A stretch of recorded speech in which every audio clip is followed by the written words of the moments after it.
बिहार में शिक्षक बहाली को लेकर लंबे समय से जो कयास लगाए जा रहे थे और जो प्रोसेस चल रहे थे, उसके मुताबिक अभी नोटिफिकेशन अधिसूचना जारी हो गई है, जिसके मुताबिक बीपीएससी द्वारा एग्ज़ाम कंडक्ट किए जाएंगे। दो तरह से इसमें एग्ज़ाम होंगे। पहला तो यह है कि जो पहले से ही नियोजित शिक्षक हैं उनको रेगुलर जो टीचर होंगे उसके बराबर के लाभ लेने के लिए उनको एग्ज़ाम बीपीएससी द्वारा जो कंडक्ट की जाएगी उसको देना है। दूसरे वो हैं जो 7th फेज की वेट कर रहे थे और उनको बीपीएससी एग्ज़ाम अब देनी है, तो 7th फेज या आगे के जो भी अभी सीसेट पास किए हैं, टेट पास किए हैं, उन्हें एग्ज़ाम देना है। तो अब बीपीएससी एग्ज़ाम जो होगी उसमें आप लोगों को शामिल होना है। तो उसमें सिलेबस क्या होगा, एग्ज़ाम के पैटर्न क्या होंगे, बहुत सारे कन्फ्यूजन है, चूँकि बीपीएससी को अभी सिलेबस बनाना है। जो प्रिलिमिनरी जो डिस्कशन पहले भी होता रहा है उसके मुताबिक अगर देखेंगे तो प्रधान शिक्षक की परीक्षा बीपीएससी द्वारा ली गई थी, जिसमें कि जीएस और टीचिंग एप्टीट्यूड को रखा गया था। वैसे भी अगर कोई टीचर बनते हैं जो सुपर टेट एग्ज़ाम यूपी में भी होती है, उसके मुताबिक अगर हम देखेंगे कि हमारे पास जो समय है उसके मुताबिक हमें क्या करना चाहिए, किस तरह से प्रिपरेशन करना चाहिए, तो बीपीएससी को अभी सिलेबस तैयार करना है और किस तरह के क्वेश्चंस होंगे यह भी आप लोगों को देखना होगा। लेकिन जो मेरा अनुमान है उसके मुताबिक मैं आप लोगों को बताने जा रहा हूँ कि क्या पूछा जाएगा और क्या होना चाहिए। उससे पहले यह जरूरी है कि बीपीएससी द्वारा एग्ज़ाम होगी उसको लेके बहुत सारे आप लोग चिंतित हैं कि क्वेश्चन टफ होगा। जब बीपीएससी एग्ज़ाम दे रहे हैं तो क्यों नहीं हम सिविल सर्विस बीपीएससी वाला एग्ज़ाम जो है वो क्यों ना दें। एक्चुअली क्या होता है, जब क्वेश्चन टफ होता है तो उसके जो कट ऑफ है वो नीचे हो जाते हैं, जब क्वेश्चन ईजी होता है तो कट ऑफ ऊपर हो जाता है। जो भी टेट पास हैं, बीएड किए हुए, डीएलएड किए हुए, उन्हीं को एग्ज़ाम देना है। तो उसके हिसाब से देखेंगे तो एक सीमा खींची हुई है, उसी के अंदर के जो स्टूडेंट हैं उन्हीं को एग्ज़ाम देना है। तो उसके हिसाब से देखेंगे तो एग्ज़ाम ज़्यादा टफ होने की पॉसिबिलिटी तो नहीं रहती है।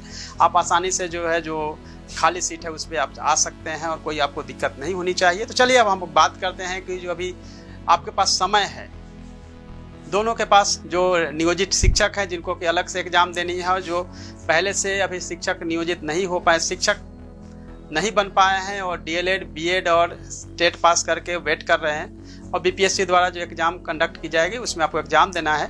तो जो प्रधान शिक्षक परीक्षा हुई थी उसके मुताबिक और जो सुपर टेट एग्ज़ाम जो यूपी द्वारा ली जाती है उसके मुताबिक देखा जाए तो दो भागों में बांटा जा सकता है। एक तो है कि जीएस का पोर्शन और दूसरा है टीचिंग एप्टीट्यूड का। ये मैं दोनों के लिए बता रहा हूँ। अब आपके मन में होगा कि जो पहले से नियोजित शिक्षक हैं वो और जो अभी खाली पद हैं जिसके अगेंस्ट में आप लोग एग्ज़ाम देने वाले हैं, उन दोनों में अंतर यह है कि दोनों के एग्ज़ाम अलग होने की संभावना है, क्योंकि एक साथ अगर एग्ज़ाम होता है तो दोनों को अलग अलग करना मुश्किल होगा, मेरिट निकालना मुश्किल होगा। बेहतर यही होगा कि अलग अलग, पॉसिबिलिटी यही है कि अलग अलग होगा और दोनों के एग्ज़ाम्स के पैटर्न लगभग सेम होंगे। तो पैटर्न की बात कर लेते हैं। पहले तो कि जीएस जो है वो पूछा जाएगा और लगभग हो सकता है 75 मार्क्स के हो, और दूसरे जो है टीचिंग एप्टीट्यूड, क्योंकि आप लोगों ने बीएड और डीएलएड किया है तो वो भी आप लोगों को पढ़ना है और पढ़ा हुआ है ऑलरेडी। और जीएस के जो पोर्शंस हैं वो हम देखते हैं कि डीएस में क्या क्या पूछा जाएगा। जीएस में जो पूछे जाएंगे उसमें सबसे अधिक क्वेश्चन जो आने की पॉसिबिलिटी है वो है साइंस का। दूसरा है भारतीय राष्ट्रीय आंदोलन तथा बिहार का योगदान। तीसरा है ज्योग्राफी, जिसमें कि इंडिया और वर्ल्ड दोनों के ही ज्योग्राफी से क्वेश्चन होंगे। चौथा है भारतीय राज्य व्यवस्था। पांचवा है अर्थव्यवस्था। छठा है विज्ञान एवं प्रौद्योगिकी। सातवां है समसामयिक की करंट अफेयर्स। आठवां है बिहार स्पेशल। तो जीएस में यह 10 सेक्शन है जहां से क्वेश्चन पूछे जा सकते हैं। इसके अलावे जो सेक्शंस हैं उसमें मैथ और रीजनिंग यानी कि उससे भी क्वेश्चन पूछे जाएंगे। तो जीएस में कमो बेश देखा जाए तो यही सेक्शन है, लेकिन पढ़ने के लिए तो एनसीईआरटी के बुक्स में पहले से ही बताता रहा हूँ, उसको आप पढ़िए। अभी से आपके पास जो समय है उसको यूटिलाइज करिए, बजाय कि आप नकारात्मक चीज़ों को सोचने का। टीचिंग एप्टीट्यूड में जहाँ से क्वेश्चन पूछे जाते हैं, जनरली देखा जाता है कि टीचिंग में कहाँ से क्वेश्चन पूछे जाएंगे, मैं उसके चैप्टर के भी डिस्कशन कर लेता हूँ। टीचिंग एप्टीट्यूड में जहाँ से क्वेश्चन पूछे जाएंगे, नंबर 1 हम देखेंगे बच्चे तथा बचपन, बाल अधिकार, समाजीकरण, शिक्षा एवं ज्ञान। दूसरा जहाँ से हो सकता है पोर्शन वह है प्रमुख शिक्षा शास्त्री एवं उनका दर्शन। तीसरा जो पोर्शन हो सकता है पाठ्यक्रम, बाल विकास, वृद्धि एवं विकास, सृजनात्मकता, खेल, व्यक्तित्व और नैतिक विकास। चौथा जो पोर्शन हो सकता है वह है ईसीसीई, आवश्यकता एवं उद्देश्य, विशेष आवश्यकता वाले बच्चे, शारीरिक शिक्षा, बिहार में शिक्षा में चुनौतियाँ। पांचवा जो पोर्शन हो सकता है विद्यालय संस्कृति, शिक्षा के अधिकार, समावेशी शिक्षा, कक्षा कक्ष शिक्षण, पाठ सहगामी क्रियाएं, आकलन एवं मूल्यांकन, वृत्तिक विकास एवं नेतृत्व व्यवस्था। छठा जो पोर्शन हो सकता है वो है जिला स्तरीय संस्थाएं, राज्य स्तरीय संस्थाएं एवं राष्ट्रीय स्तर की संस्थाएं। 7 जो पोर्शन हो सकता है भारतीय समाज में समावेशन, अपवर्जन, समावेशी शिक्षा, जेंडर विभेद एवं संवेदनशीलता, समता और सामाजिक न्याय के लिए शिक्षा तथा शिक्षकों की अस्मिता। 8वां जो पोर्शन हो सकता है राष्ट्रीय पाठ्यक्रम की रूपरेखा, शिक्षण अधिगम में मल्टीमीडिया साधनों का उपयोग तथा विद्यालय कार्यों के साथ ICT का एकीकरण।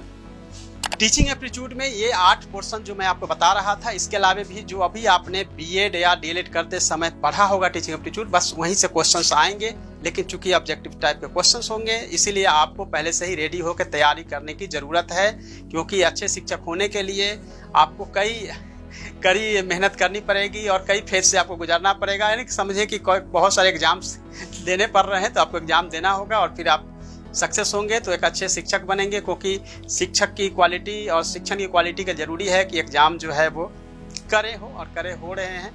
ऑल द बेस्ट सभी को। आप सभी इसी लाइन पे आप लोग तैयारी करिए ताकि आपकी तैयारी जो है मैक्सिमम हो चुकी होगी, नोटिफिकेशन आएगी, समय बहुत कम होगा तो इसमें आपको समय कम मिल पाएगा। अभी से आप लोग तैयारी करिए। ये जो वीडियो बना रहा हूँ इसलिए क्योंकि आपने लोगों ने इतने सारे कॉल्स किए, मैसेज कर रहे हैं कि क्या पूछा जाएगा, कहाँ से। मैंने एक अनुमान के आधार पर आपको बताया है, ऑफिशियली मैं कुछ भी आपको नहीं बता रहा हूँ, इस बात का आप लोग ध्यान रखेंगे। अनऑफिशियली है, ऑफिशियली जब आएगी तो मैं आपको बताऊँगा। धन्यवाद, थैंक यू सो मच।